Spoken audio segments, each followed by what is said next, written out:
তবে কোরআন যেন মধুর বাণী, কোরআন যেন সুন্দর একটি বাণী।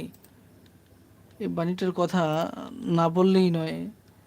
ওই যে একটা ইসলামী সঙ্গীত রয়েছে না, যেন কোরআন মধুর বাণী, আমি যখনই শুনি আমার মন ভরে যায়। শোনো মুমিন মুসলমান, পড়ে দেখো না কুরআন, কত শান্তি পাওয়া যায়। কুরআন মধুর বাণী।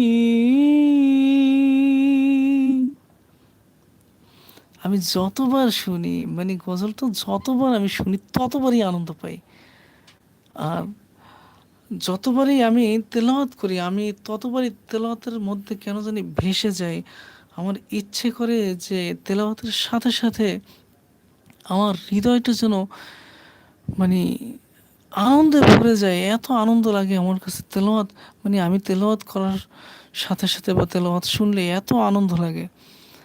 আমি জানি না আপনাদের কেমন লাগে, বা আপনারা কোরআন তেলাওয়াত শুনতে কতটুকু মজা পান আমি জানি না।